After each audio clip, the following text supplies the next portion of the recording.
Halo Sobat Finansialku, kali ini kita akan ngobrol-ngobrol bareng salah satu teman yang mau nanya-nanya tentang dana pendidikan. Yuk langsung aja.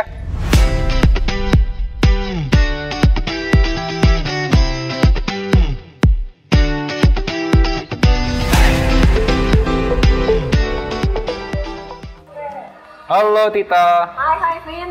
Halo. Halo. Apa kabar? Gimana kabarnya? Sehat-sehat. Ya, kenalin teman gua ya. Halo. Aku Shirley. Oh Shirley, Melvin. Gimana Tita? Iya gini, kan minggu lalu Iya. kita kan pernah Ngobrol. dana pendidikan kan buat anak gua. Buat anak Nah, lu, ini ya? ada teman gua mau tanya juga soal dana pendidikan. Oke. Gitu. Oh, Mm-mm. boleh. Gimana? Punya anak usia berapa emang ya? Aku anaknya 1, sekarang umurnya 7.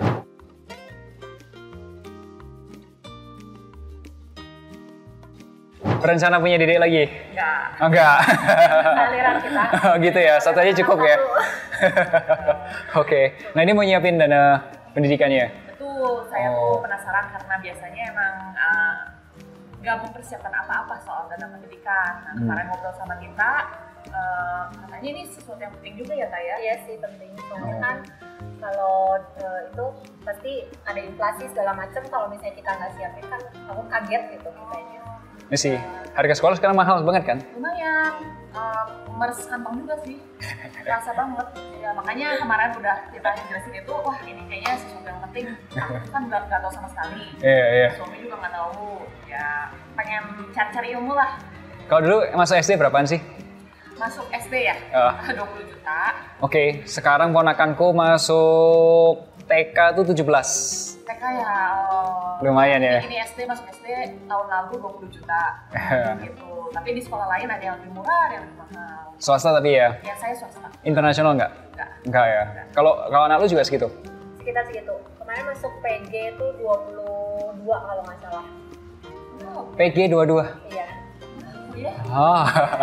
Itu udah include uang bulanan yang pertama Ya, uang bulan sekolah pertama ya. bulan pertama. Lu tau gak sih dulu waktu masuk Unpar ya, semester 1, itu tuh 20 beres lu. Dulu satu SKS 300.000 ya kayaknya. Ya, gue tuh Terus 10.000 satu SKS. benar. masuk Unpar 20, anak lu masuk PG 22. Ngerti sama. Berarti kan nggak kebayang ya kalau nanti pas anak kita udah SMP atau kuliah. Iya, harganya bisa. Naik lagi. Iya, mungkin bisa 2 kali lipat gak sih?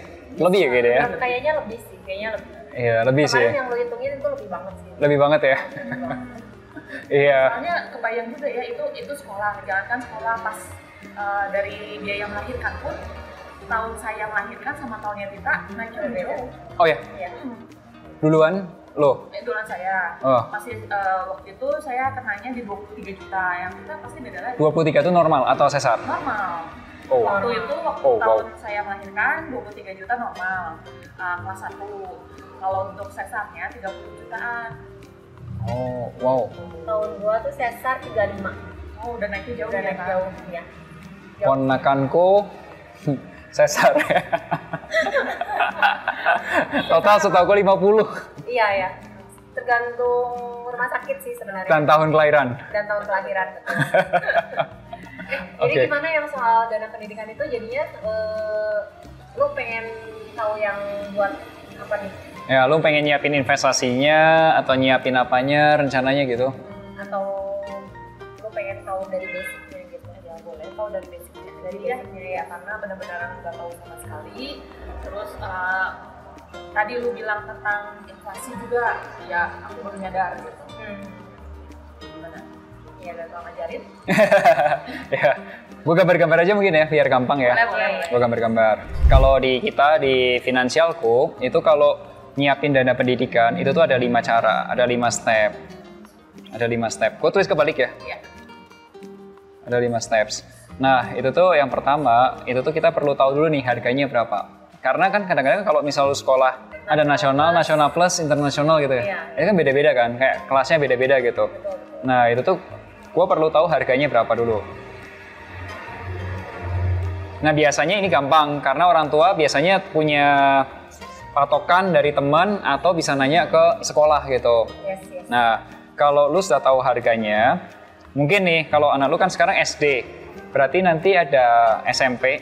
Sekarang udah nggak SMP ya, kelas berapa? 7. Kelas 1, 2, 3 sampai 6, kode 7, 8, 9 gitu ya. Nah, kode ada. Nah, terus ada SMA, kode ada kuliah S1, ya kan? Ini harganya berapa, perlu tahu nih. Nah, kalau anaknya Tita kan waktu kemarin ada SD-nya kan, anak lu kan. Nah, kalau sudah tahu harga, itu gua baru bisa hitung. Nah, yang gua hitung tuh gini. Kan lu udah tahu nih harga sekolahnya berapa. Nah, harga ini kan bakal naik nih.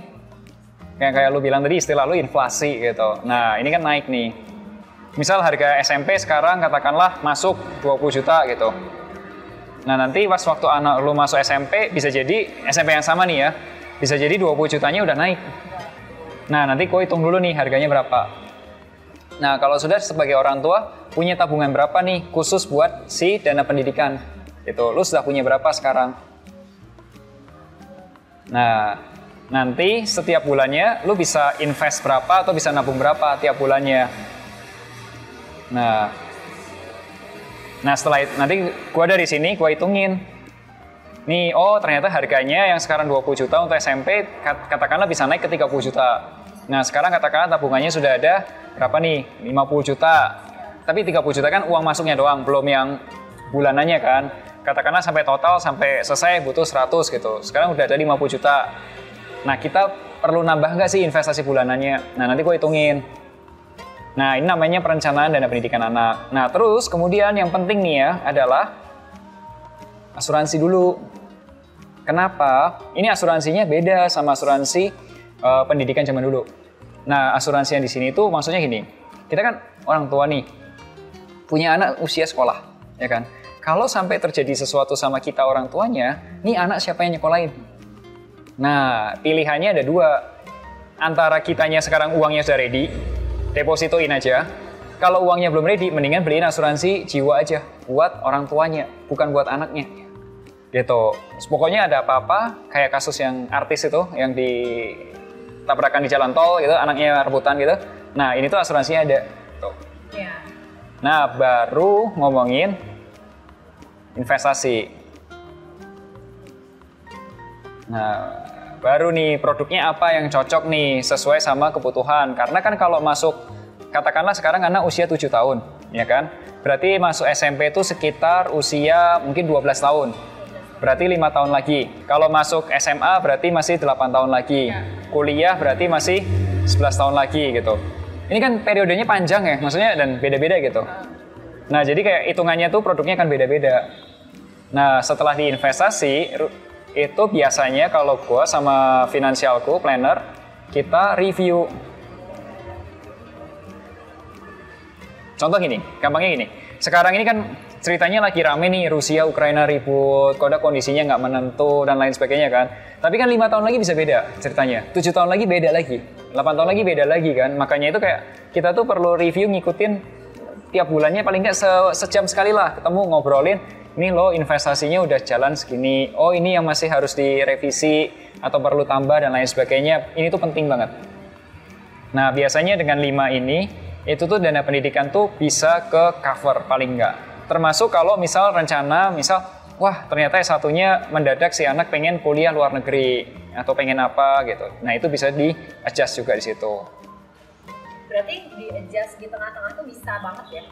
Bisa. Dan ini harusnya nyaman buat yang jalanin. Karena lo jadi kayak, oh gue udah ngerti nih, nanti kurang lebih butuhnya sekian. Kode aku bisanya sekian, nggak apa-apa. Jadi nanti kan lihat nih, misal, oh ternyata uangnya besar banget ya kalau misal ini keluar negeri. Misal, oke ya udah S1-nya aja deh yang keluar negeri. Tapi SMP, SMA-nya di Bandung aja, it's fine gitu. Jadi lo bisa ngecas ngatur sesuai ini lo gitu, kemampuan lo. Dan investasinya pun juga beda-beda. Nah, kalau investasi ceritanya gini. Nih, ini kan rupiah nih. Ini waktunya tahun gitu, katakanlah. Kalau sekarang SD, berarti katakanlah yang SD, gue nggak ngitung ya. Katakanlah SD sudah kekumpulin lah, uangnya jalan terus aja gitu. Katakanlah untuk SMP. Berarti kan targetnya sekarang ini kan 0 nih. Berarti periodenya 5 tahun lagi. Benar ya, 5 tahun lagi SMP kan? Betul. Nah, berarti kalau kayak gini, gue harus mikirin strategi investasi untuk SMP itu total butuhnya berapa. Udah ini periode investasinya 5 tahun nih. Katakanlah investasinya A gitu. Ya. Nah, kalau nanti waktu SMA berarti 8 tahun lagi nih. Katakan segini lah ya, 8 tahun gitu. Berarti kan kalau ngumpulin dari sekarang nih. Bener kan? Nah, katakanlah investasinya B gitu. Kita pisahin lah biar gampangnya lah. Misal ini S1 11 tahun lagi di sini. Nah, katakan di sini. Nah, ini C. Jadi kayak ada khusus untuk kayak basketnya gitu, kayak apa keranjangnya, keranjang untuk SMP, keranjang untuk SMA, keranjang untuk S1. Tuh. Nah, katakanlah ini keranjang A. Udah ini keranjang B. Ini keranjang C. Nah, keranjang A gara-gara jangkanya periodenya 5 tahun, katakanlah bisa jadi mungkin setengahnya di sifatnya kayak model investasinya kayak P2P lending atau reksadana atau apa. Nah, misalnya kayak gitu. Nah, mungkin sahamnya dikit. Nah, kalau B yang 8 tahun agak panjang, mungkin sifatnya udah setengah-setengah gitu. Misal di sini saham. Tapi ini gue harus hitung sebenarnya. Tapi ini kurang lebih aja gambarannya. Nah, ini misal reksadana. Kalau yang jangkanya panjang banget sampai 11 tahun katakanlah sahamnya banyak gitu. Nah, terus ini contohnya kalau yang C saham, setengahnya katakanlah P2P gitu. Kurang lebih gambarannya sih dana pendidikan atau perencanaan dana pendidikan itu kayak gini. Kalau produk-produk keuangan mungkin lu pernah di bank atau pernah ditawarin di bank, di insurance atau di investasi pernah nggak? Ditawarin pernah, tapi nggak pernah ikutan juga. Oh. Jadi benar-benar awam soal apa namanya investasi seperti itu. Oh, oke. Kalau boleh tahu kok sekarang nyiapin uang sekolah anak modelnya gimana? Tabung? Iya, tabungan biasa. Oh, oke.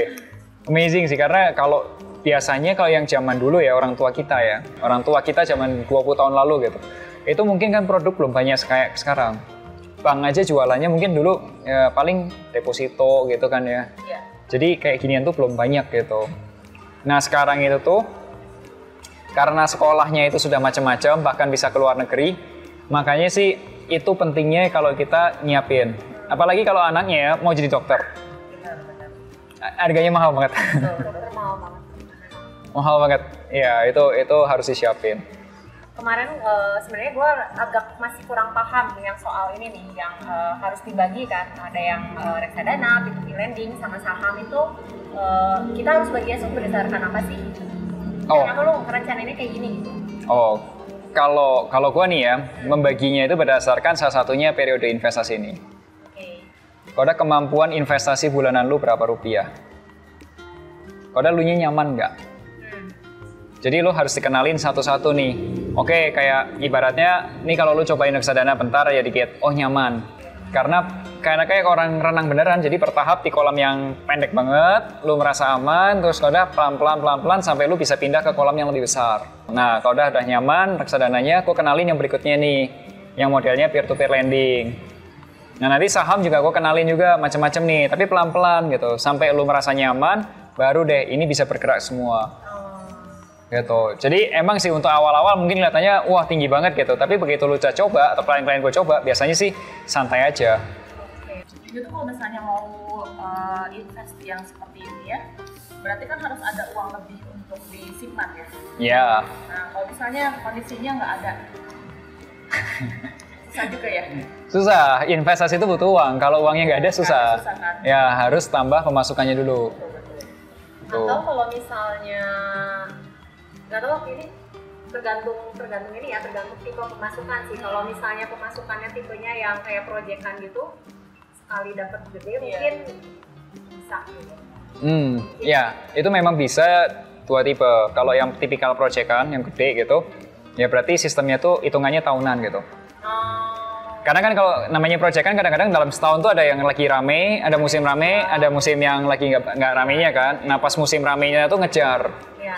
Tapi begitu musim nggak rame ya sudah defense aja, bertahan aja gitu. Lu nggak usah ngoyo nggak apa-apa. Makanya itu harusnya tuh nyaman dan dibikin tailor made.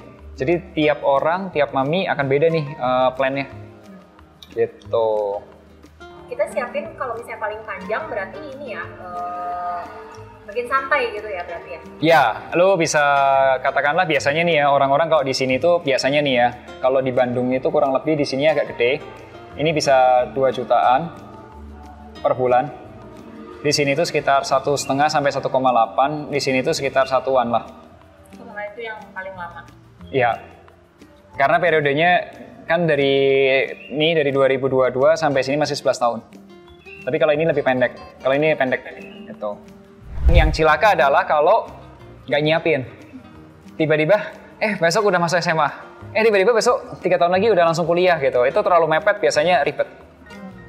Kitanya yang bakal keteteran gitu. Ya. Yang gue takutin tuh satu, di Indonesia itu adalah gini. Gue takutnya kalau di orang-orang nanti ketika kuliah, itu tuh kayak orang Amerika. Jadi anak-anak Amerika itu kalau misal kuliah sekarang, karena biayanya terlalu tinggi, itu utang. Kalau negara biasanya. Utang ke negara atau utang ke bank? Ya. Jadi ada yang namanya student loan. Nah itu student loan. Iya betul. Jadi zaman kita lulus kuliah tabungannya 0 atau mungkin punya tabungan dikit. Nah takutnya kalau nggak disiapin sama orang tuanya, begitu lulus kuliah bayar utang dulu. Minus dulu ya? Minus dulu. Korea juga gitu ya, kalau nggak salah. Korea katanya iya, tapi yang kerasa banget tuh Amerika. Ya, Amerika itu satu jurusan tuh bisa 50.000 sampai 100.000 untuk orang Amerikanya sendiri. 100.000 tuh kalau di Indonesia mungkin sudah 1-an M kan? Sudah 1,5 M mungkin. Tuh. Ya, apalagi kalau kita orang Indonesia yang berangkatin ke luar negeri, selain ada uang sekolah, ada uang hidup, uang dorm atau tempat tinggalnya dia dan lain sebagainya kan. Nah, itu jadi gede banget sih. Hopefully ya kalau misal berikutnya kalau misal ada waktu nanti kita terpisah, nggak direkam. Nanti gue bantu hitung aja, nggak apa-apa, satu-satu. Nah nanti kalau mengenai produk, gampang lah. Either cari di bank atau cari di mana, terserah gitu. Nah jadi paling nggak, lu tahu, oh ternyata aku butuhnya sekian gitu. Boleh. Siap ya? Jadi mau minta tolong ya. Oke. Anyway teman-teman, Sobat Finansialku, kalau kalian mau tahu tentang dana pendidikan, mau dibantu ngitung dana pendidikannya, boleh silakan aja klik link di bawah ini atau juga nomor ke sini. Oke? Sampai jumpa di Melek Financial hari Rabu minggu depan. Akhir kata, make a plan and get your financial dreams come true.